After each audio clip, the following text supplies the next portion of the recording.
Great. So, hello again. This webinar is going to be about communication. That is why I do have those cute animals here, because it's not just they are cute, but also what we want to share is how to communicate not only about environmental issues, but not only by climate, but also other environmental issues as well. And of course, we need to have some panda at the beginning to get attention because they are really cute. So I'm kind of compiling different issues and jobs and stuff, but involved in activities of Lipka and Teresa, big environmental association, and Association for Heritage Interpretation. I have a very dear colleague with me, Michal Skalka, who is from the biggest and oldest national park. And Michal have a really nice story at the end. So at the end of the webinar about Sněžka Peak. So, and he is really fun even online. And also he's something like Czech David Attenborough. So this is my nickname for him. So I want to make expectation really high. So what to expect today? I know your time is precious. I guess you are all busy people. So what I want to share with you today is some tips on how to communicate environmental issues. I also want to share some inspiring environmental campaigns and principles how to make your message stick. As mentioned, I have very special guests from the mountains. And I also hope this is going to be a place for sharing your ideas and stories and some discussions. So this is my hope to be this really creative, inspiring. Maybe one note at the beginning, I'm not kind of academic person. So this, you won't see many researches, just one actually. So that might be a bit different with other things on the conference. Yeah, I'm more experienced in practice, and the things I'm going to show you are based on different researches, but I'm rather kind of hands-on person. So why is communication so important? As I have realized that most of you are from organization that important part of your job is, I guess, communication. So you are probably aware of how powerful communication is. And we, I guess now we are all aware of what even manipulation can do. So I think it's a really crucial, important thing. And we in interpretation always think that we can do the best kind of outcome is if we can change people's behavior, which is really difficult, but we can at least a bit change minds of people or gain support, show the way. I did mention that I'm not going to show you many researches, but I tried to pick all the campaigns really based on like marketing and other research. But one research I'm going to share with you, which might be really practical. And it's about if we can influence the number of visitors who walk off the marked path of communication. And this is based on research from American national parks. I think Yosemite, I'm not really sure about it, but I think it will be on the chart. And they were basically trying to use different ways of communication and asking people, please walk only on the paths. So what they were trying, you can read it. I'm not going, sorry, it was Sequoia National Park. So they had like 5 options. And you can now read them and think for yourself, or you can even share it in chat. Which one you think was the most successful? Most successful means that the lowest number of people actually went from the marked path and they were wandering all around where the rangers didn't want them to be. So 1 minute for you to read it, and if you want to share your opinions with others, you are welcome to do this. Mm-hmm.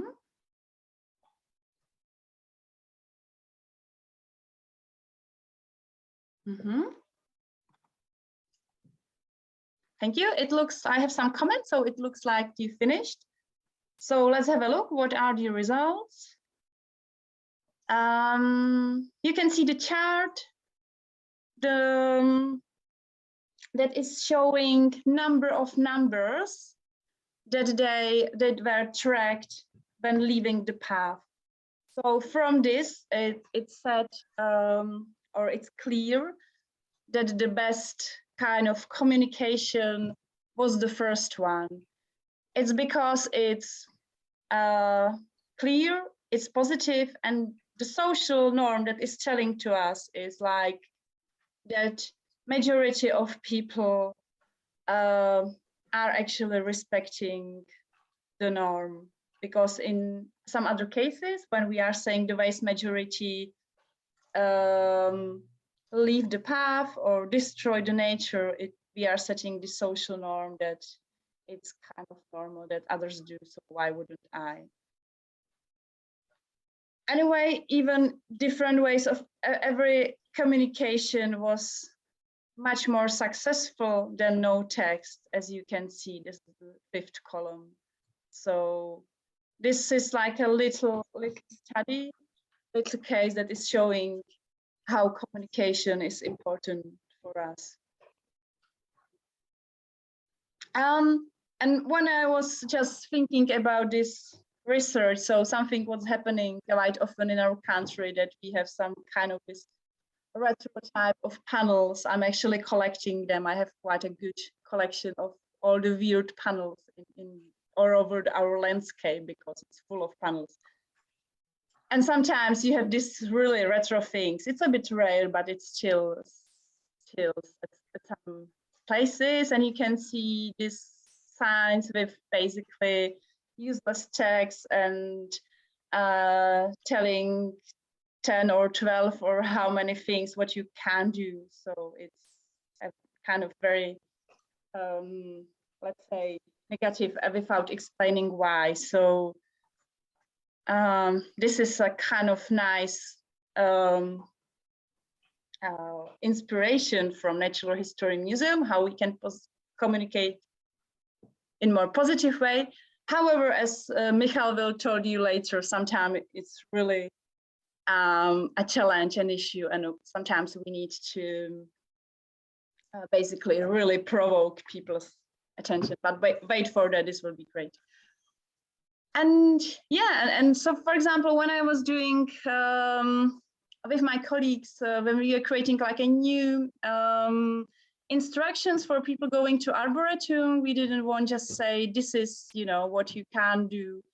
And we really talk it in like a positive way. So explaining why they should do it and how it's beneficial for them. So for example, yes, you are welcome to have a dog as long as it's with you, and other things like this. So it's again about creating this kind of love story. We did this in like a little pieces that when you do a gift certificate for someone, so it's saying someone really loves you because he gave you he gave you an entrance to Arboretum, and we are really looking forward.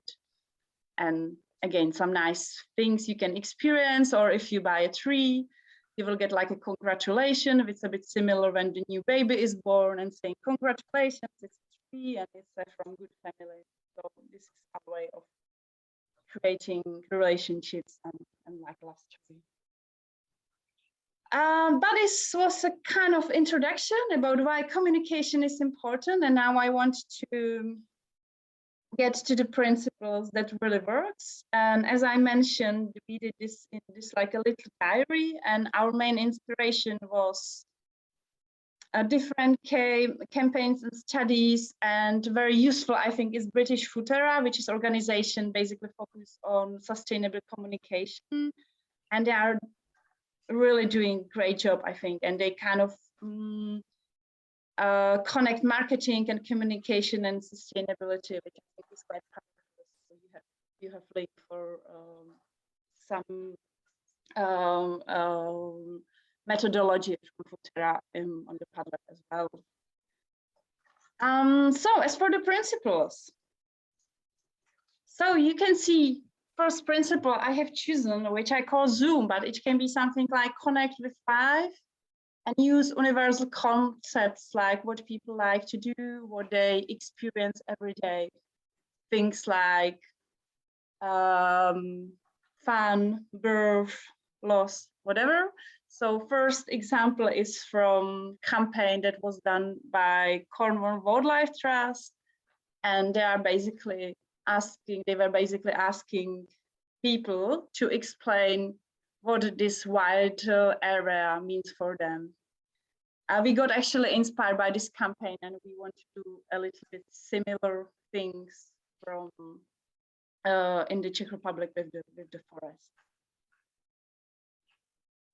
And there is one example from Futera campaign,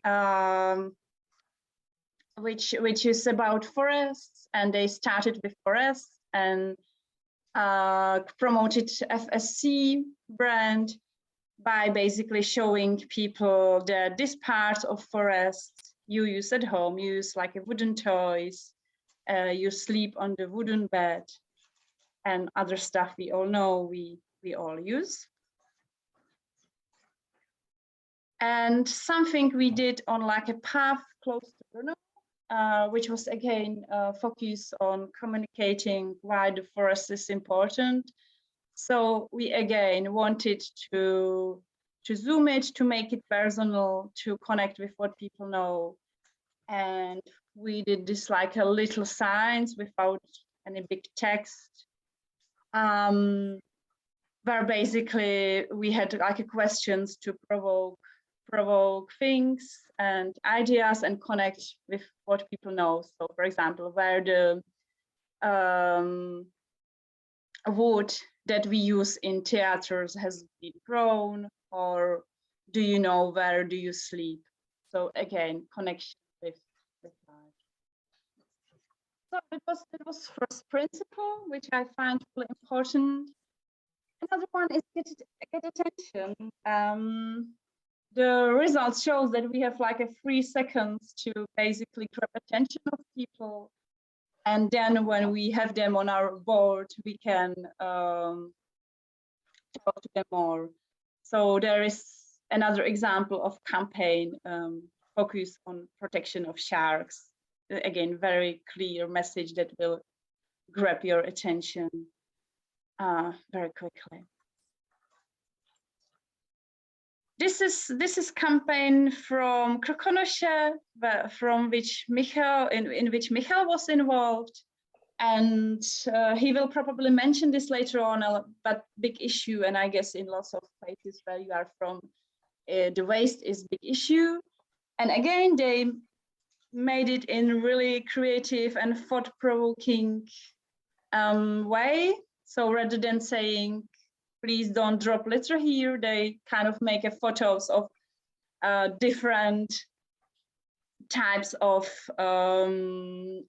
the things that are usually found in the national park, and they kind of created them as like a new species. And the claim says it's not a beast like a beast, so it's a kind of play with word as well, that some people really believe behave in nature like a kind of beast. So it's kind of really creative way that will grab your attention, and I think they got award for this campaign. Michal, you can add something or correct me if you want. But this is something kind of surprise, so I didn't have influence, but you can always say something.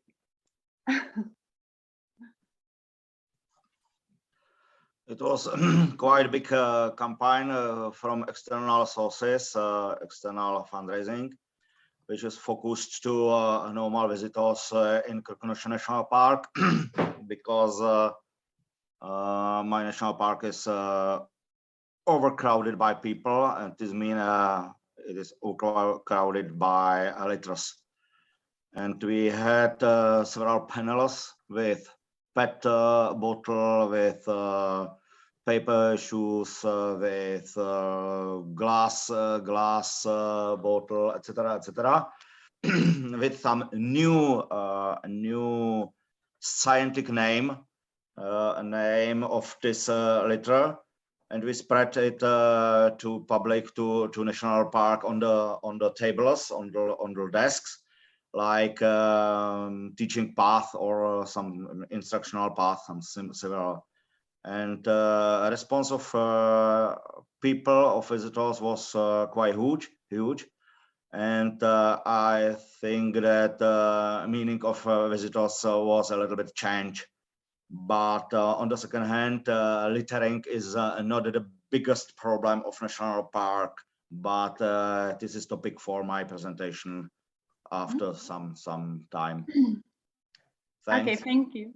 So this is great example how to provoke people, something that is unexpected, like using waste like a species.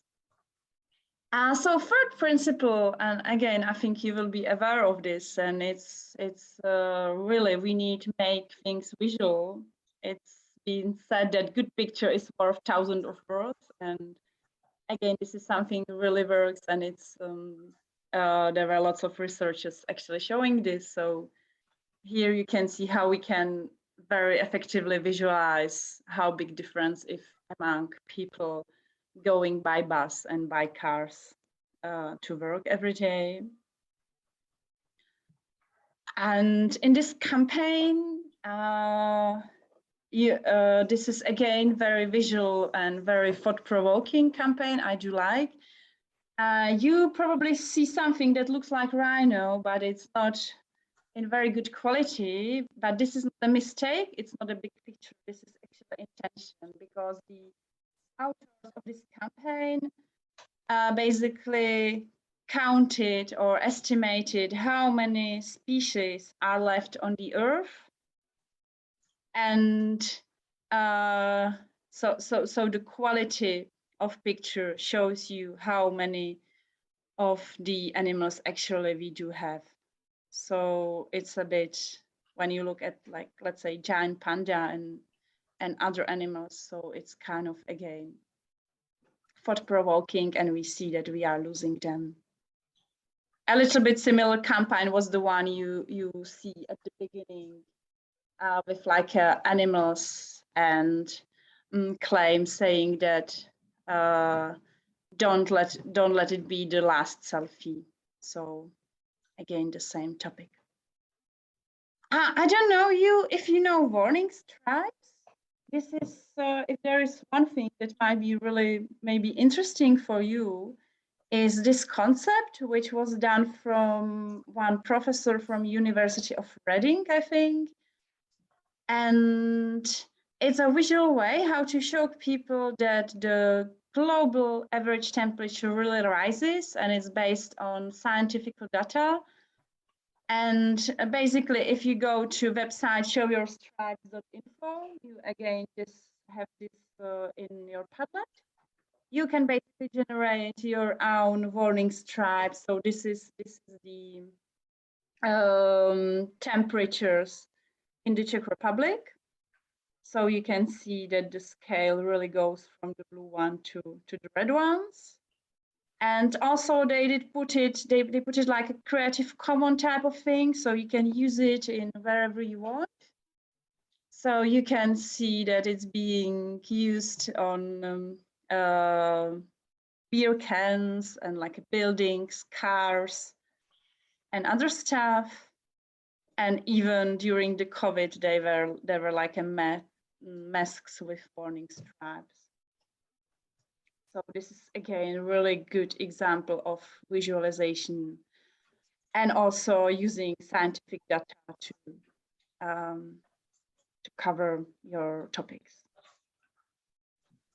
I already mentioned that we need to communicate more love than the loss. But sometimes I think it's really important to show, hey, this is something what we can lose, because people are more conscious about what they can lose, whether on what they can get. It's like when you when you find €100, it's nice for you, but when you lost €100, it's a little bit like more, you are more conscious about this. So this is something, again, we can use in interpretation and also show some kind of cause and consequences, or maybe the loss we can have. So, for example, this picture with Tarzan shows you amount of forests that disappears, and it's like 15 square kilometers of rainforest every minute. So this is like a huge thing. A really good example, using this principle, what we can lost and what could be the consequences, is like a Future Without Bees campaign. And it's also interesting because this one was held by private companies, by some supermarket, who basically, you might have heard about it actually, who had like few days when they basically put away everything that's connected with bees that we can consume because we have bees. And they were saying, you know, this is how it would look like without them, because they are responsible for 1 in 3 bites of the food they need. So again, kind of experiential way of sharing some environment. So, and before the break, what I'm going to show you is a kind of example of some successful campaigns that I find inspiring. So this one is, oh, I wanted to show you a video which is not working now, so I'm going to share with you after the break. But basically, this is a campaign of Worldwide Fund with Coca-Cola, and they were sharing stories of polar bear in like immersive ways, using augmented reality for people to get close to the bears and get some emotions and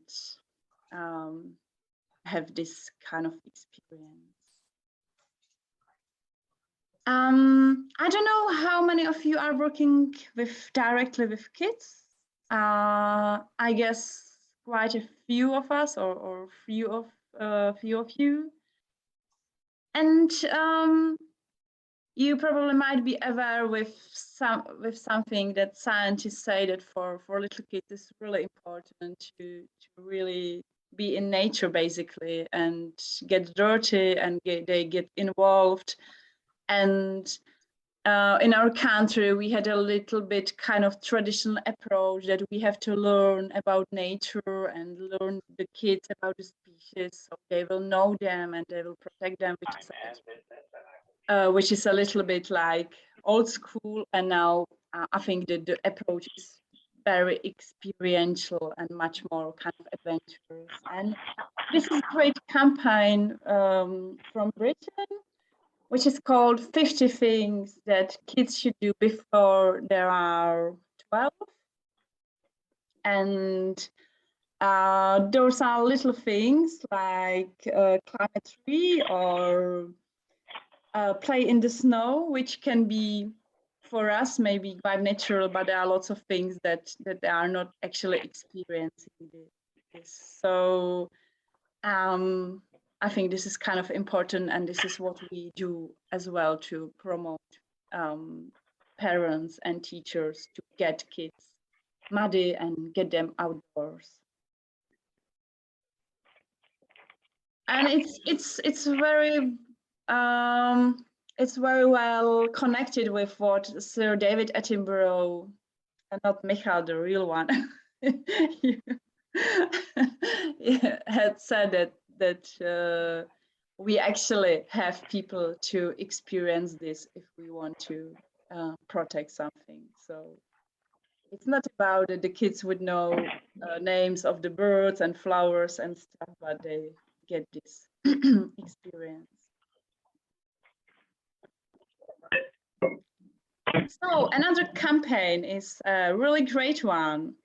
I don't know if you know where Sala is.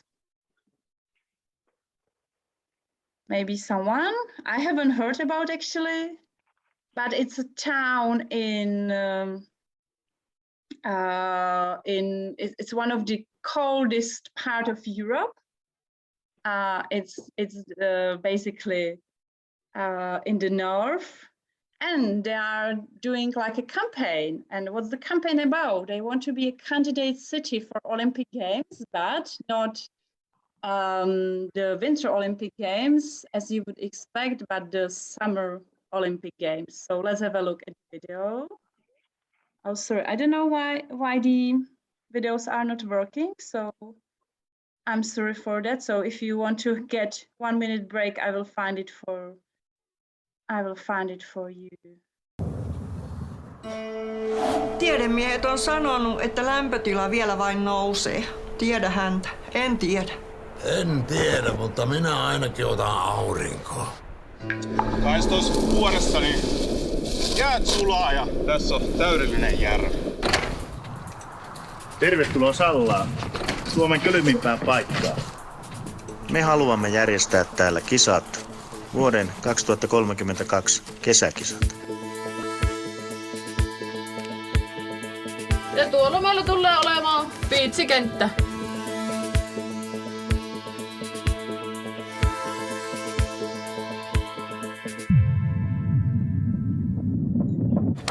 Lämpö tulee! Kiitos ilmastonmuutokselle, niin lumi tuolla, niin se tulee olemaan hiekkaa sitten silloin. Talvi tulee olemaan paljon lyhyempi. Ei enää lumisia tuntureita, vain alamäkipyöräilyä. Lämpötila nousee. Eihän tätä malta odottaa enää. Sulaa nuo lumeet lopullisesti. Ei enää liukkaita jäätiköitä.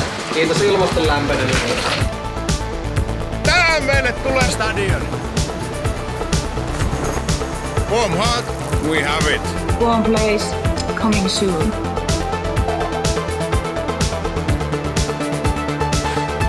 Mitä oot mieltä? Salla 2032. Ja se kuulostaa hyvältä.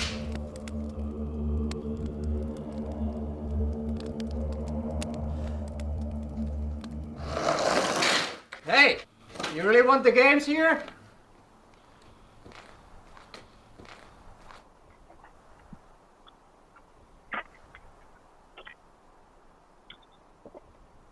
So I hope you heard everything properly. Again, campaign that I find is very personal and again thought-provoking and using something unexpected. Why would this place actually want to be candidate for Summer Olympic Games? So yeah, I think this is another good example. Another campaign, which is rather kind of maybe smaller scale, but I do really find important as well, is campaign of our eco schools. And I guess you might be familiar with Eco Schools program because it's basically the biggest environmental program in the world. And it's in I think 56 countries or so. So I guess you have eco schools in your country as well.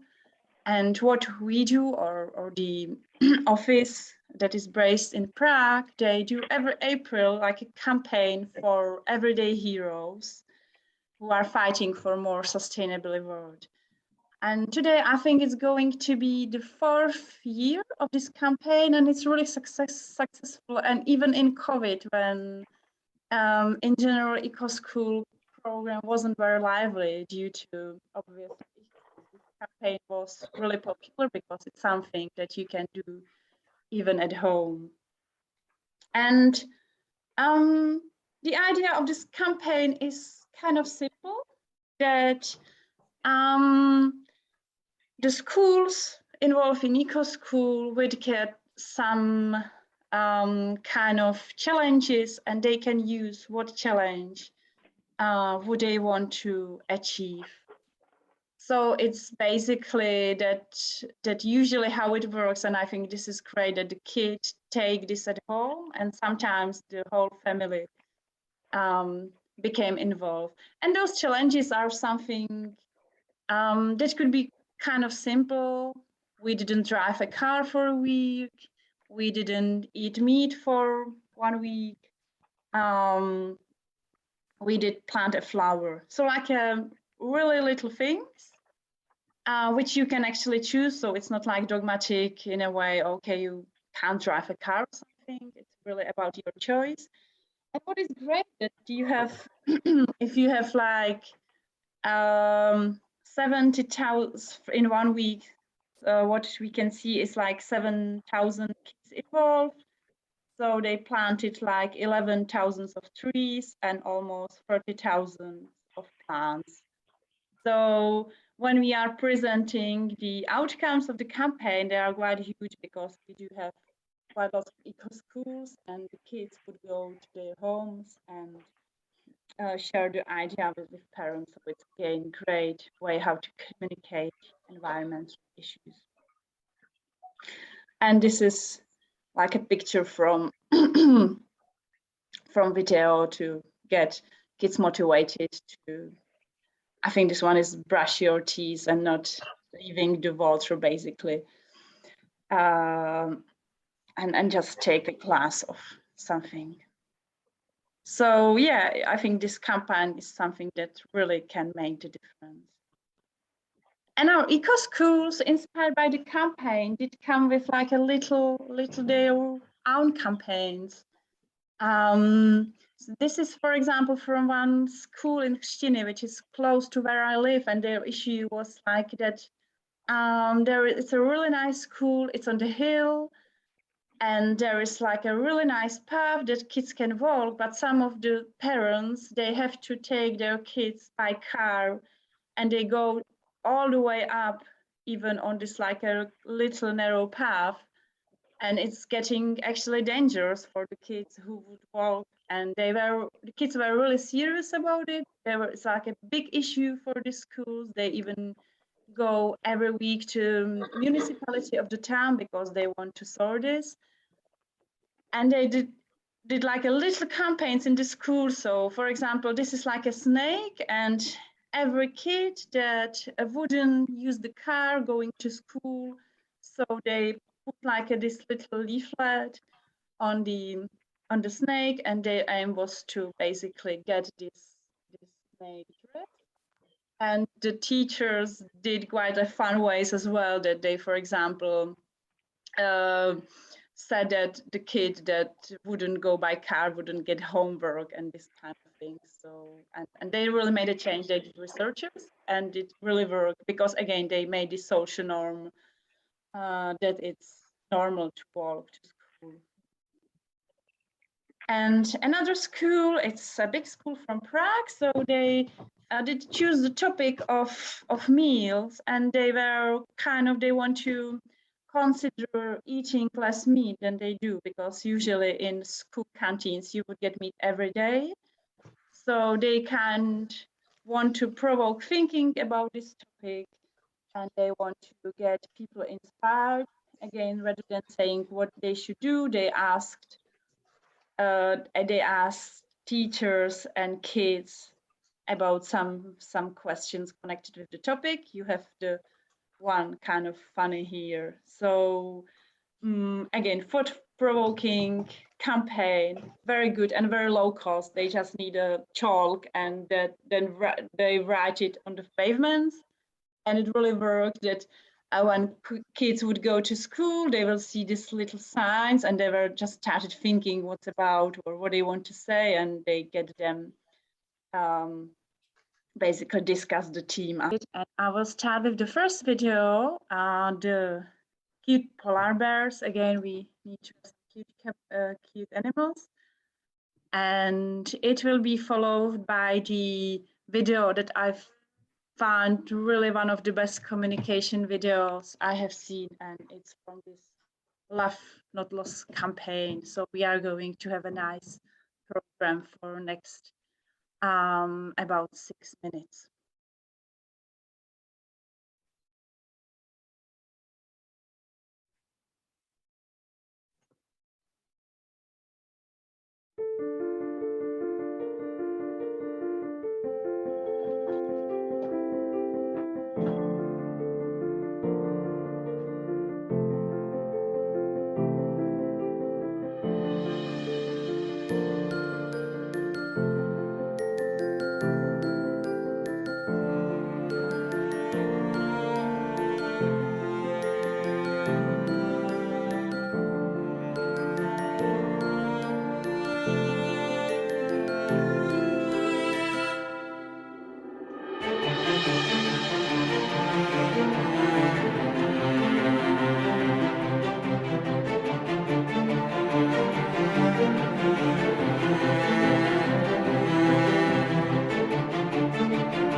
We are living in the age of the 6th mass global extinction.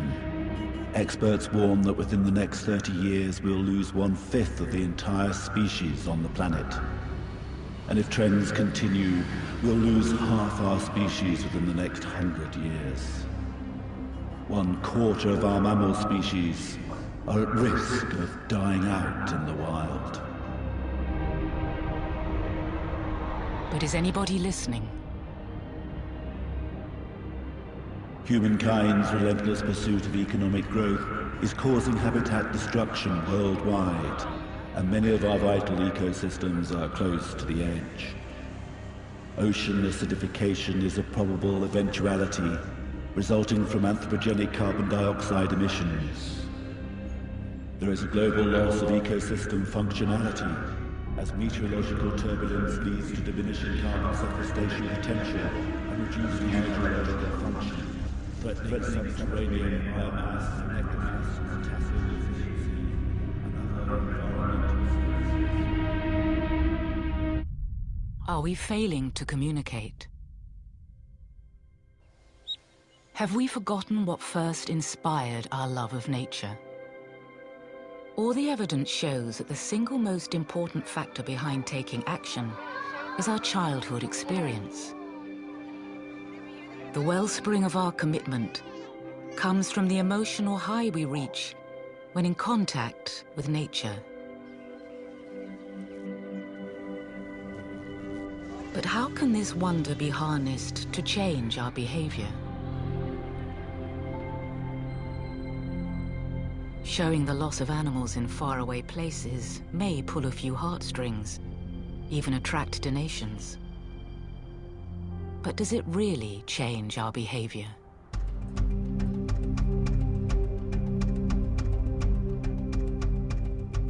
What if we were able to communicate to people the wonder of nature that surrounds them, and promote education that leads to awareness of threatened species and the habitats they live in? In all parts of the world, we are beginning to see that public awareness does lead to change, where people can see the benefits from making their own contribution.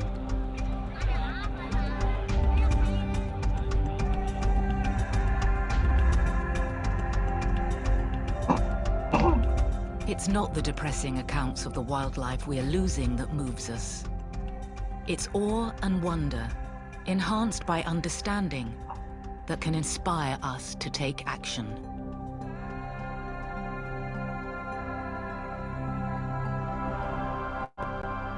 It's love, not loss.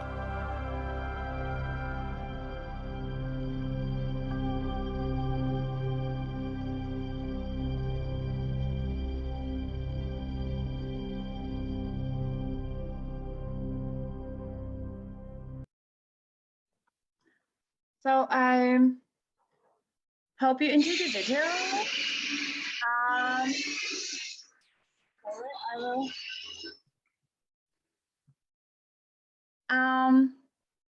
I see the comment about Coca-Cola. Yeah, actually, I was thinking about this when I was choosing it.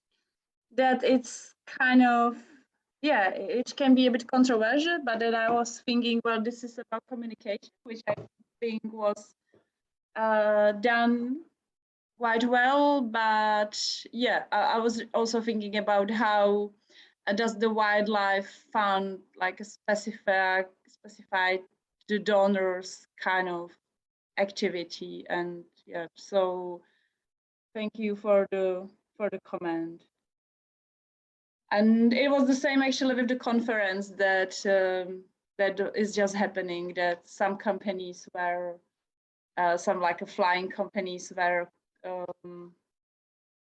maybe offering their money, and it's they were not like eligible to do this. So sometimes it's a big issue. So, and the second part of webinar, there are two, I guess, main things that I want to share.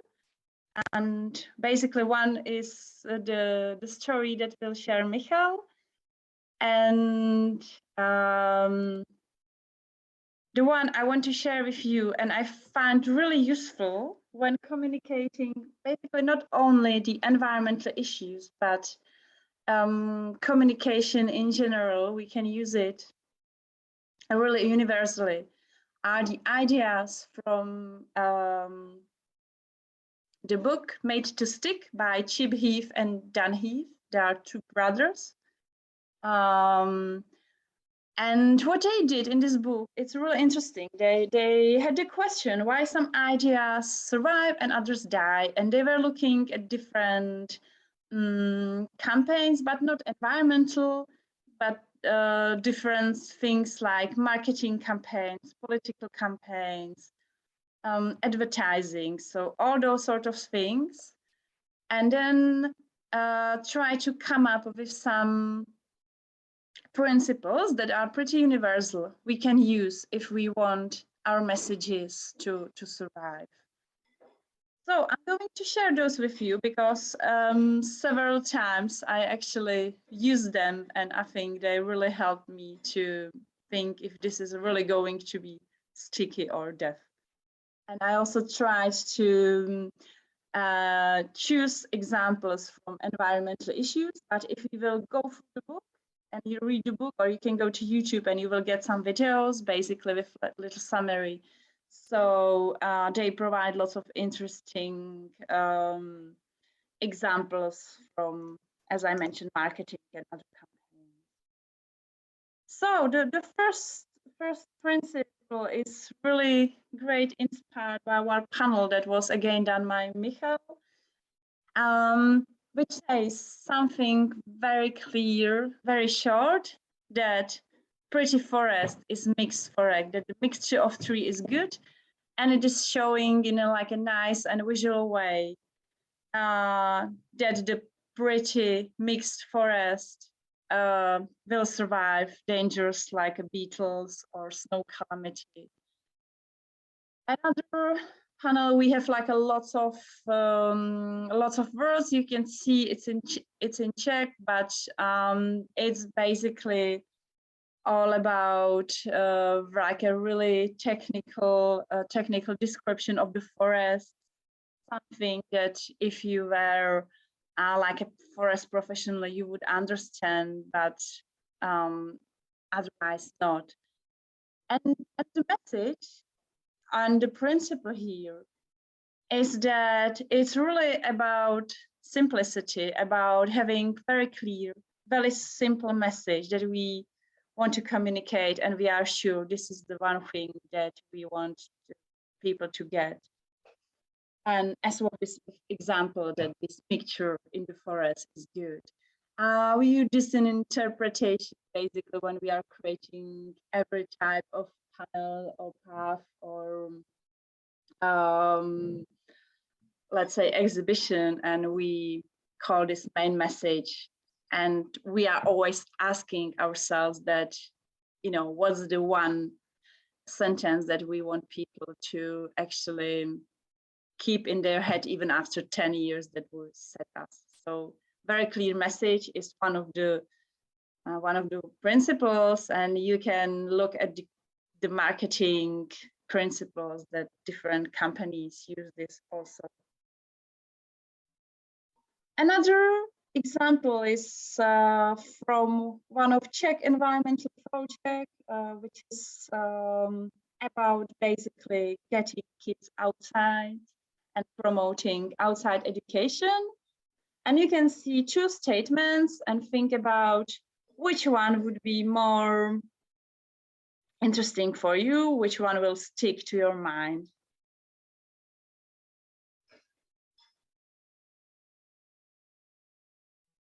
So I guess that would be the second one, because it's a little bit surprising. It's something you would not expect.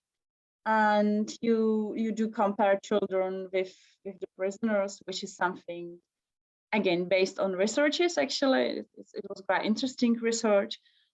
But it's kind of unusual, unexpected connection, rather than talking about the benefits, which are kind of clear, and there's something we do know. So the second principle for Made to Stick is really use some surprise, something you wouldn't expect. And it goes very well with the one principle I already mentioned, which is provoking and getting attention.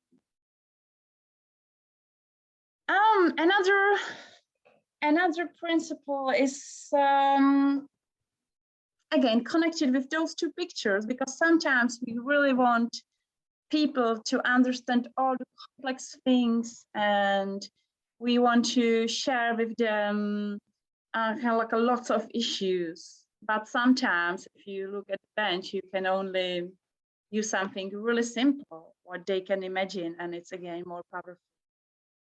So this principle is using some illustrative language, something that people can really imagine. We can use examples, metaphors. It's again something we do work in interpretation a lot, like talking about volcano can be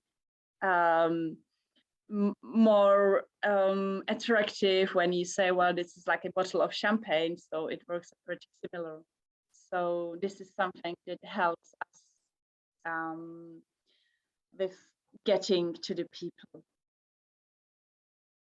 I already mentioned these warning stripes that are great because they are visual. And also the good point about them is they are really reliable. They are based on like research. And what's happening in communication, it's not so much now, but still. But the left picture is something what we did see in 90s. This like a little like a scary images that everything is bad and the earth is burning and all the stuff which is scaring, which doesn't really work, as we know from psychology. But also what we need to gain is like a trust of people. And this is something that science can help us. We really have to be sure that we have the scientific background and people can trust us. So another stick principle is credibility. It's like basically help people to believe, either by using facts, or you can quote someone who is reliable, who we know that people trust. And it's something that can really help us, because if we won't have people trusting us, we have like nothing when communicating. And something that is connected, that sometimes like communication of environment is really saying that it's really eco and green. And I think we rather say it's something like it's normal. It's living sustainable is basically social norm, as I already mentioned today. So this is Futura's project where they use SDGs, which you are probably aware of, and they communicate them in like a goals of good life, which I think is great, because you are not saying, oh, you have to be eco and all the stuff, but basically if we want to have good lives, this is good life for us, for the people we like, and it's also good life for the planet. So good life goals are great, and from my point of view, I like them more than SDGs that are not so not relevant, but connected to lives of the people. Another principle is showed on those two pictures. You have left one from campaign that is basically saying how climate change is changing all the world and what are the effects of El Niño in rather general way. Example that I like more, and I again think it's a good interpretation, is a UNESCO project Heritage on the Edge. And it basically tells the story of different heritage sites all around the world that are affected by climate change. So very concrete places, very concrete stories of local people who are actually taking care about this heritage. And they even did like a virtual tour, so you can get there and see what's going on, and how are those monuments threatened, but also how people are hoping to preserve them for future generations. And this principle that it's about emotions, connections, and some like a real people that we can connect with it. It's like the kind of famous research when you want to fundraise money, so you would go to people and say, well, there are lots of people starving in Africa. You would earn or get less money than if you would say, well, this is the amount of money we need for one girl that will help her to go to school and get food for 1 year. So we need this emotional connection. And the last principle from the main stick is very connected to what I said. And there is another story of people working on this heritage on the edge. And is that in communication, we need to use powerful stories of people, because people are always interested in people. So even when we are talking about something like climate change that is not lively, that is not actually something we can see, it's good to use people, for example, affected by climate change, or helping with adaptation or mitigation. So use the stories and use the people. It's actually interpretation is something that is called Knocken theory, basically from things that are not lively, making something lively. So this is Made to Stick campaign, and I will get ready to video.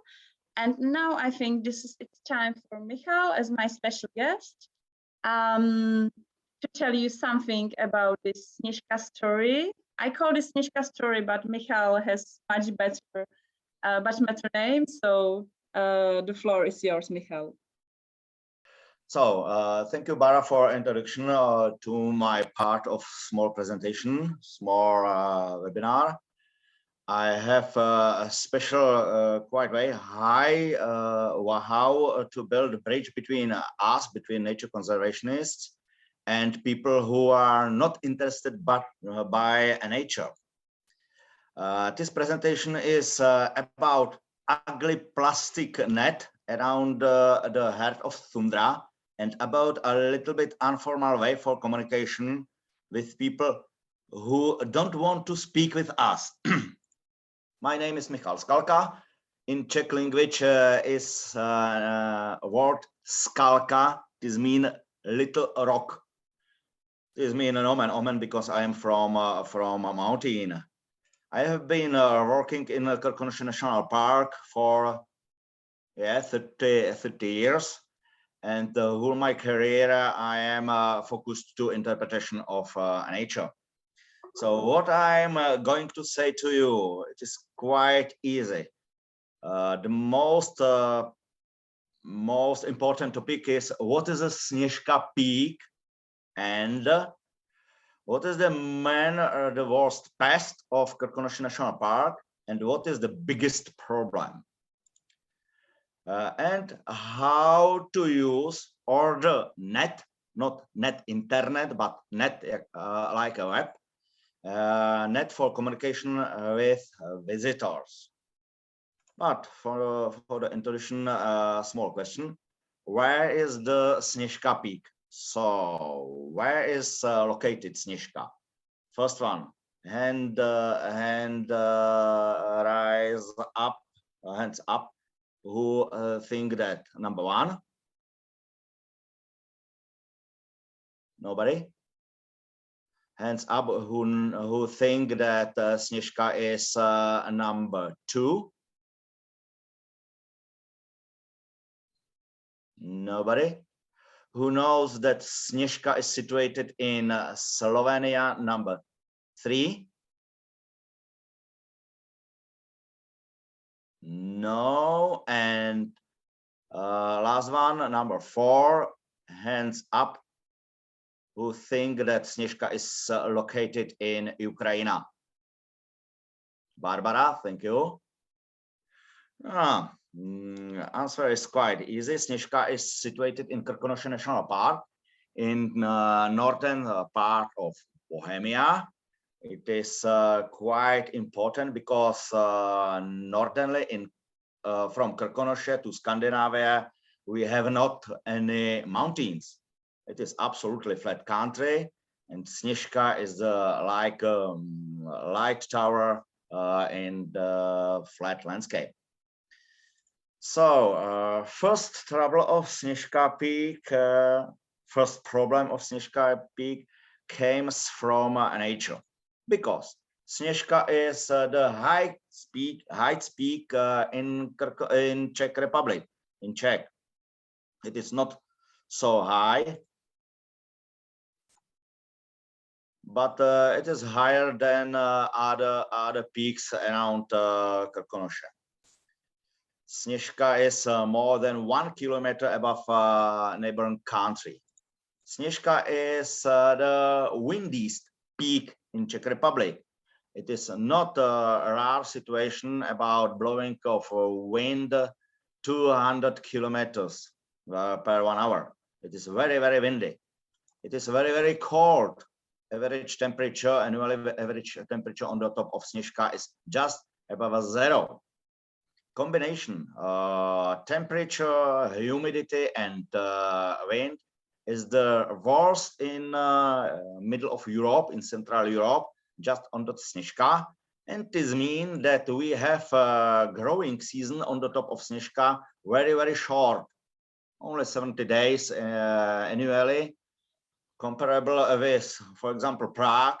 It is quite a hot spot, hot town, with a growing season about more than 200 days annually. I have for you forbidden homework for imagination of climate condition on the top of Sněžka. Have for breakfast 2 bananas. You put peel of first 1 banana on the table in kitchen, and put second one peel into the fridge. Water both peels regularly as a rain. Watch both peels on the table and inside the fridge, and find out which peel will be decomposed more quickly. Do you have any idea which one?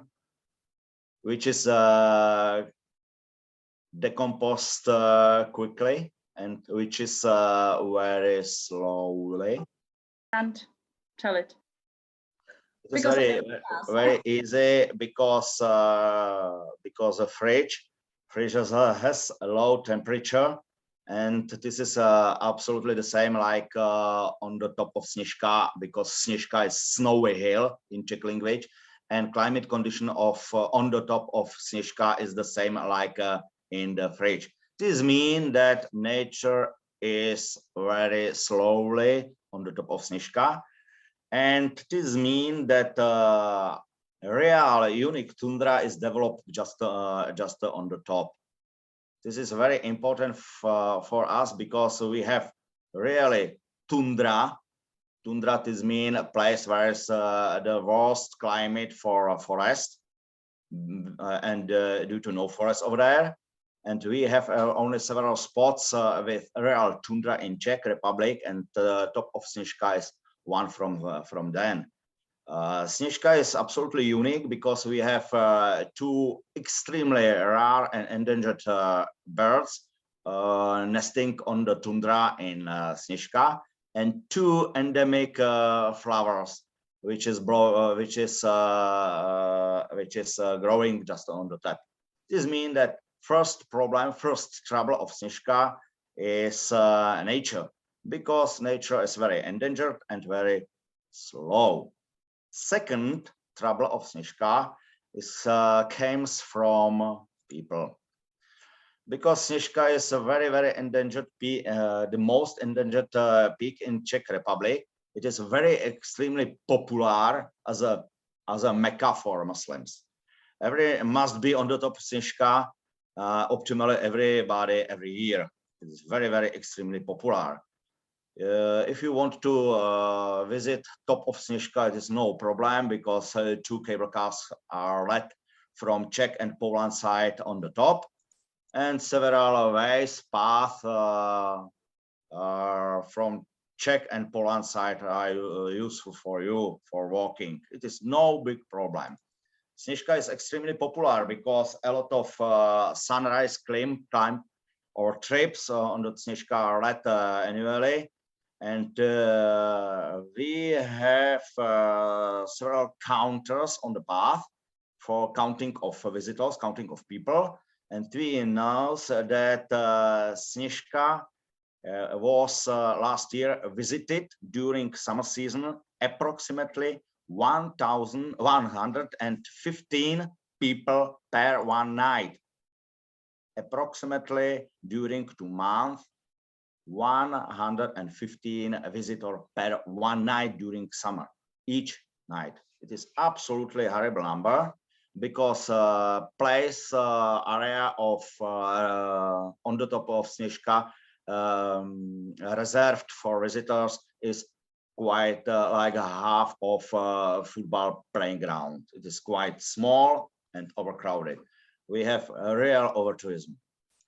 Sněžka is visited by 1 billion visitors annually. This means that it's very, very small place with a very short growing season and overcrowded by visitors. On the top of Sněžka is some plateau and reserved place, a reserved area for visitors are fenced, bordered by some chain fence. It is very symbolic. It is no big barrier, no big problem. But problem is that visitors are sitting everywhere on the grass out of area reserved for people, for them.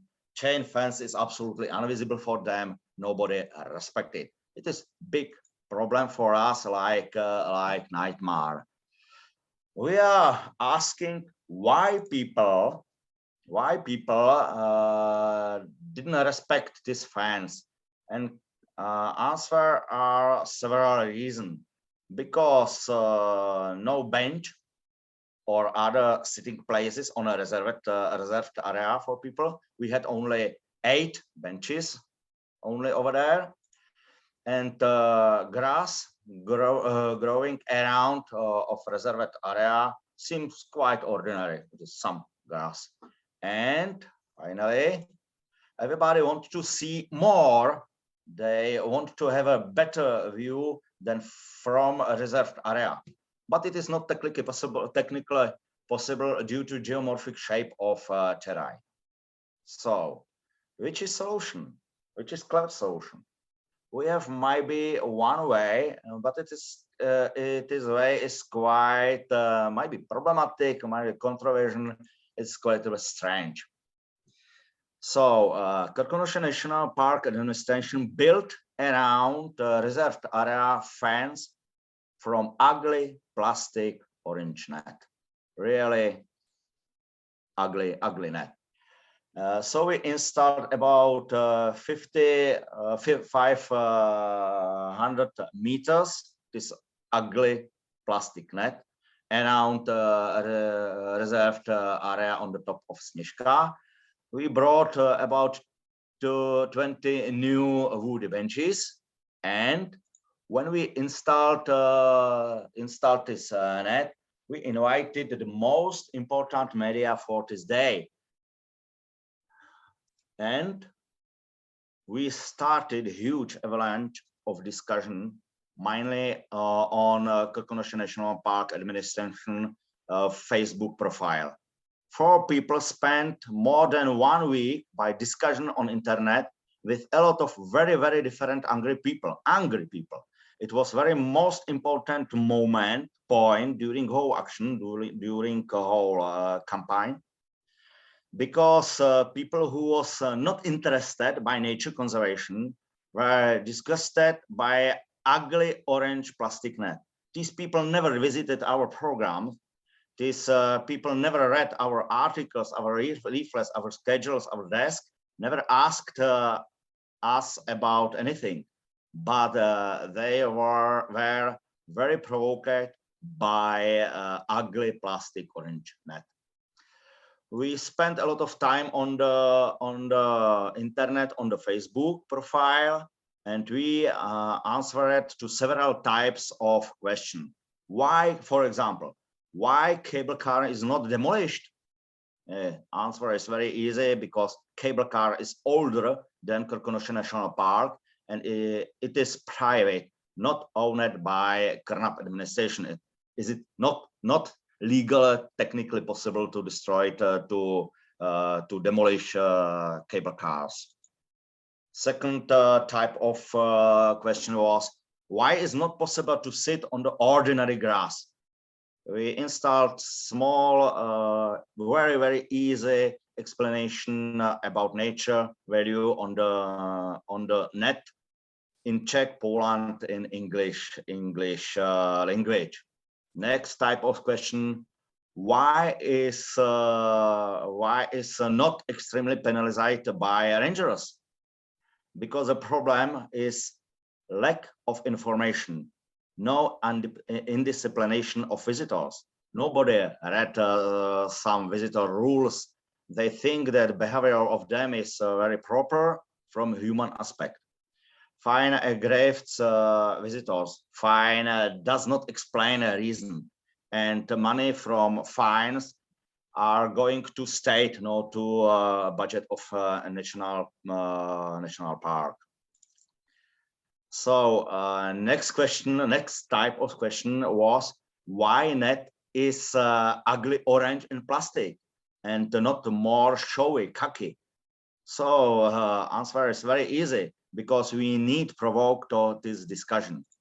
Next question was, why is not installed electric fence as for a kettle? Because it is as a Nazi concentration camp during Second World War, and this imagination is a little bit strange for us. So we prepared a special calendar, special table for duty of employees of Krkonoše National Park administration, and everybody from my colleague has to spend 2 days in duty on the top of Sněžka, in uniform, of course, and watching behavior of people, watching visitors, and speaking and spent interpretation about nature value of Sněžka. We published some simple leaflet about this problem. We prepared special project about an innovation and rebuilding platform and plateau and place for people. From this course, double trouble Sněžka is one message very clear. Communication is the most important and the most effective. Own net is not so effective without communication. Net was only starter, catalyst, or provocation for discussion with people who never contact us, but net, ugly net, was provoke discussion and a lot of question. This means that message and maybe message of my small presentation is the most important competence of good nature conservationists is good communication. Find different way for it. Don't be afraid of crazy ideas, and be brave of try them. It's all from me. Thanks. Thank if you you have any question, very much. ask me. Actually, the 2 questions from Julia appeared in Czech, so I will read them to you. So the first one was, can you restrict the number of visitors per year to mountain to protect it, such as the West Coast Trail here in my province only allows a set number of users per year to protect it? This is a great question. So, I'm reading and it. I know you were considering it. So is there any way to restrict number of people going to Sněžka?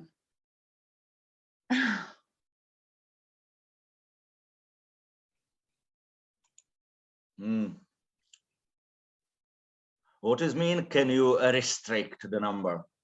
I think limit. So let's say we haven't a limitation in national park from several reasons, because there is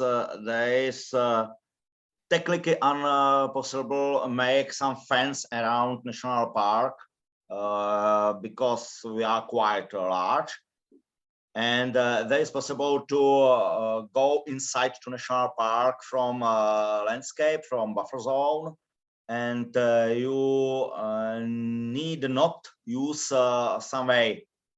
It is first problem. Second problem, fence around national park could be big problem for migration of animals. And Czech people are not friendly for some restriction to nature. Nature in Czech Republic is free for people, and this is big problem. Make some limitation in this course. Would it be possible only for the mountain? Because I thought so the question was, is it possible to restrict the visitors per year to mountain? It's like when you go to, I don't know, Machu Picchu, you have. It is not possible because in Krkonoše mountain, Krkonoše National Park area, we have about 2,000 different pubs, hotels, pensions, accommodation, restaurants, etc., etc., etc. And owners of these equipments for public, for tourists, are závislí. Depends from people, from tourists. And when we have a limitation of tourists, this means pressed down the number of visitors. This means we will press down people who spend the money in pubs, in public service in national park. And when we built this fence around whole national park, nobody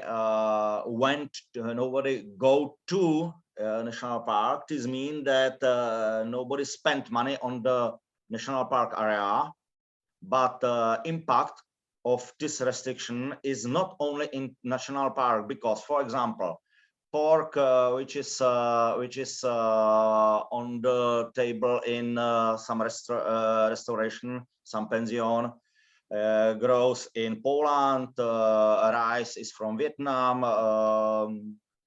some grain is from Ukraine. This means that fence around national park, limitation of visitors of national park, has an impact not to national park but to big large region. This is big, could be big problem for us. Second reason is that we have one reason for establishing of national park is mountain flowery meadows, but these meadows are private. It is not state place, not state area, and we need provide motivation for owner of these meadows, and owners are owners of buildings, houses in Krkonoše National Park for maintenance on these meadows. This means when we switch money off from tourists to owners of houses and meadows, this means that no motivation for maintenance these meadows.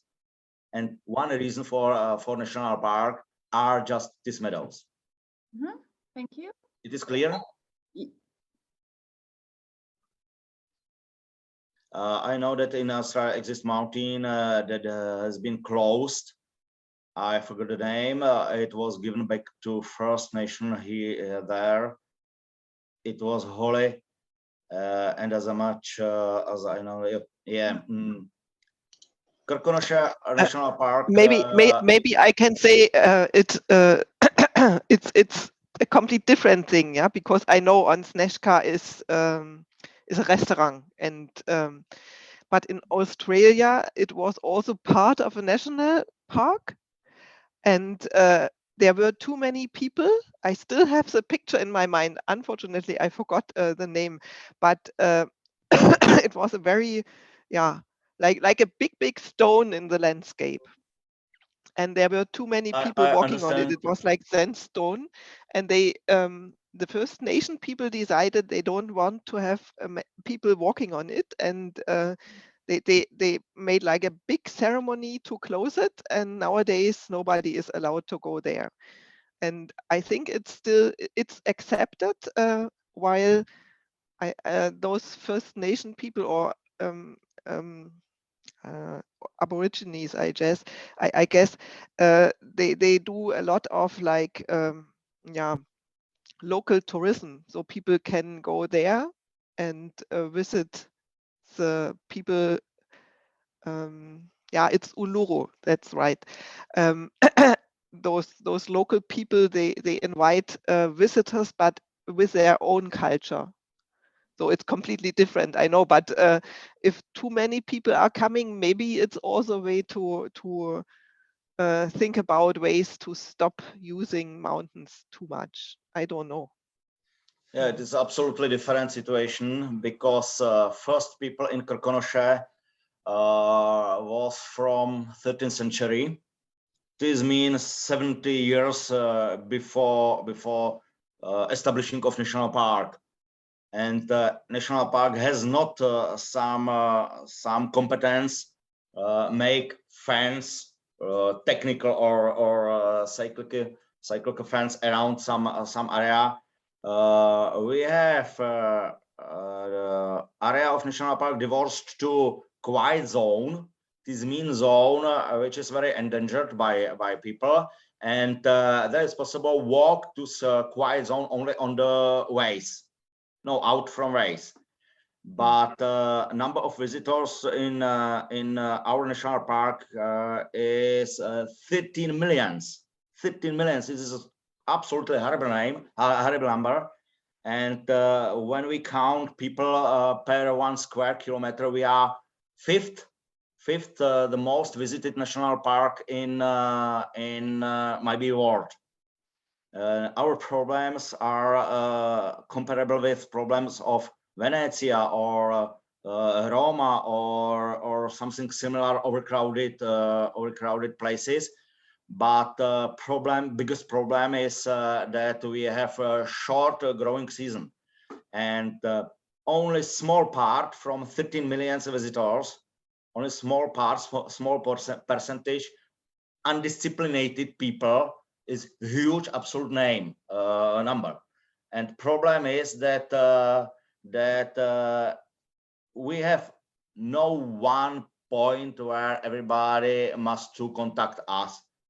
13 million people, this mean that these people arriving to Krkonoše by car, by bus, from Prague, from Poland side, from Hradec Králové, from different ways, and there is no one point for interpretation, for giving some information, and we have not technical possibility building some fence or having some holy place like is top of Uluru.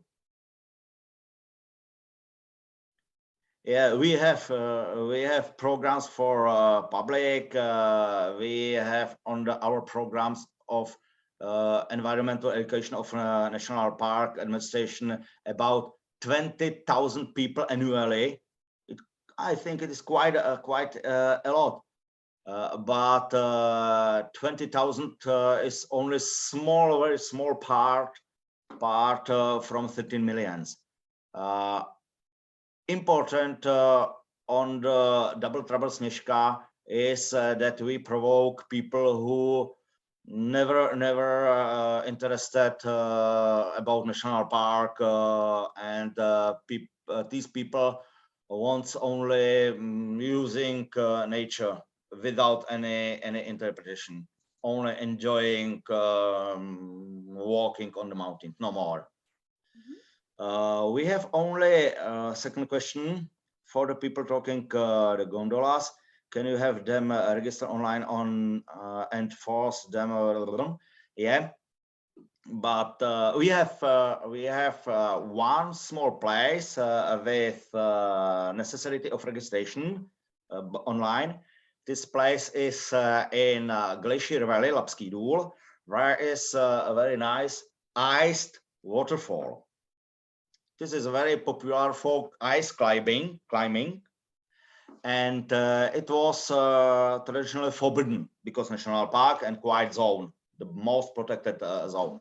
But we have not opportunity for different places for ice climbing, and we had a big problem with ice climbers in the whole national park because we have suitable but unlegal might be 10 places in the whole national park for this sport, ice climbing.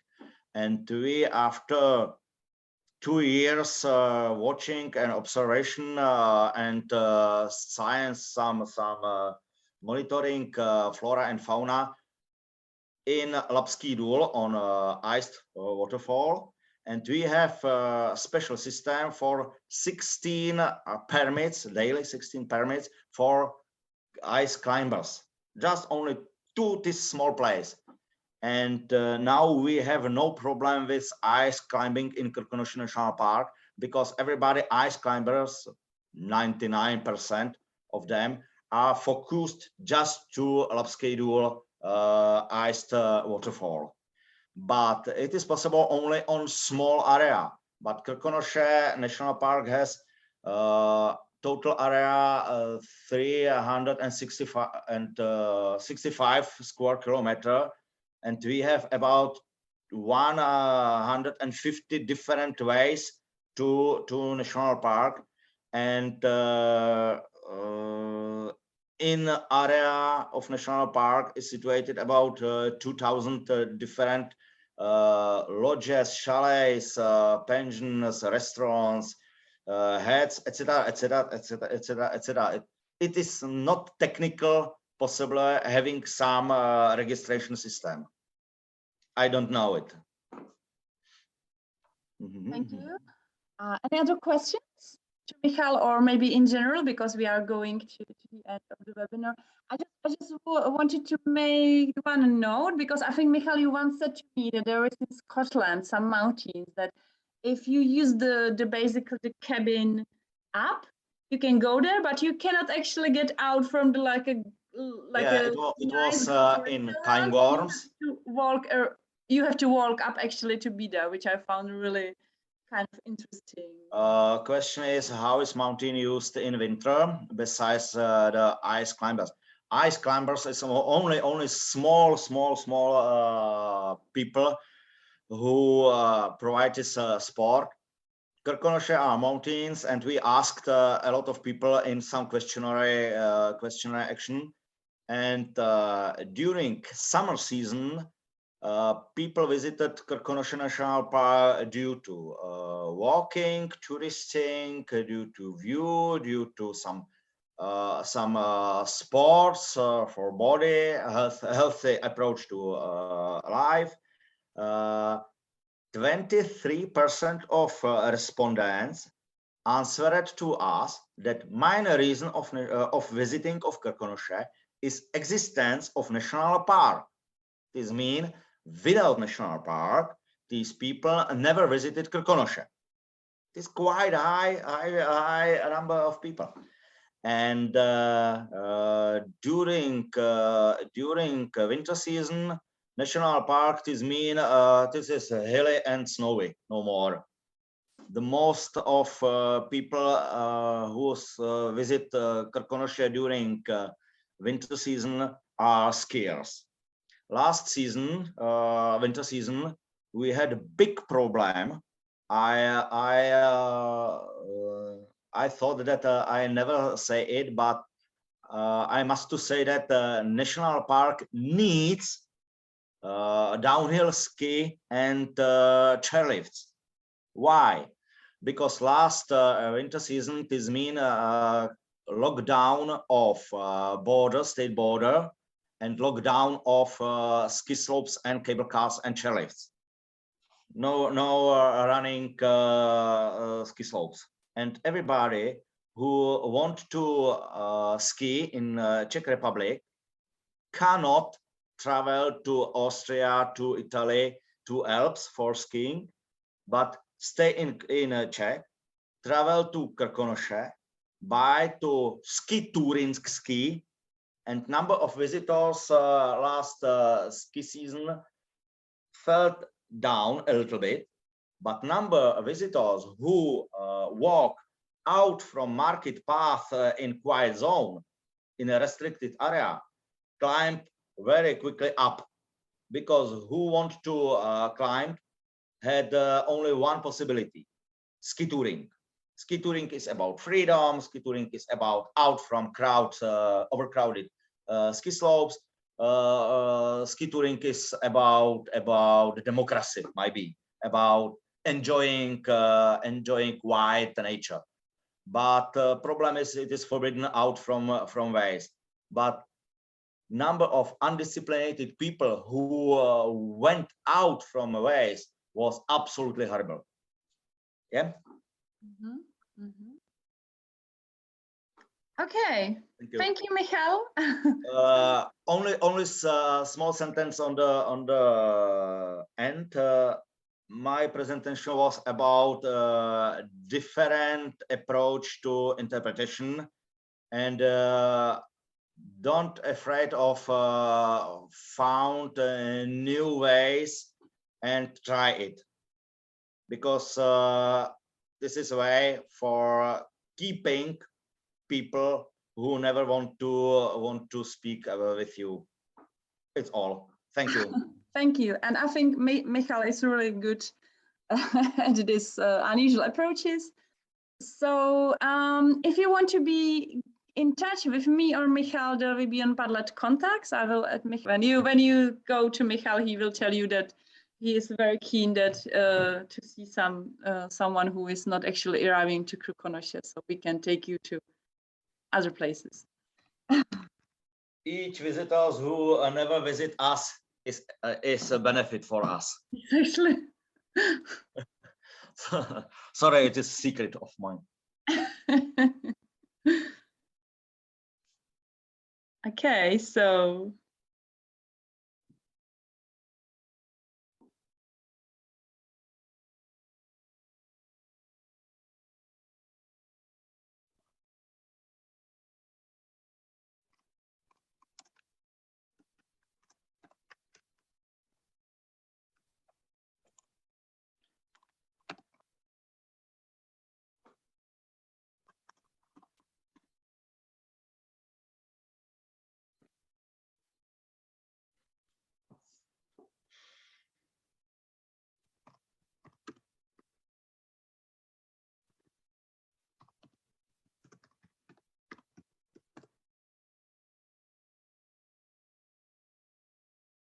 So as the last thing, I will try to show, to present you,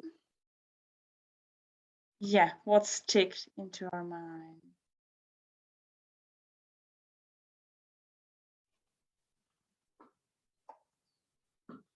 So, okay, here we are.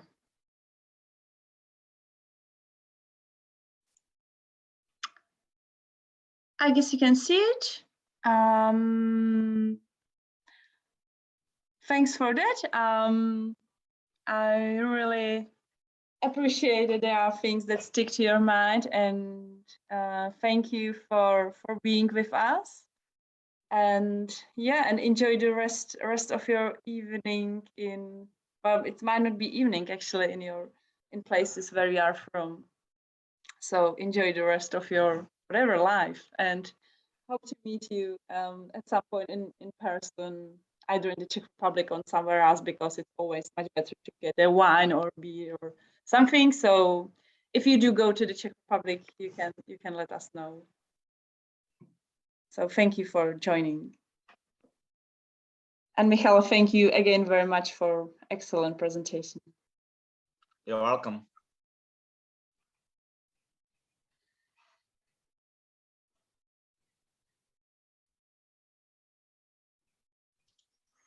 Yeah, thank you from my side also.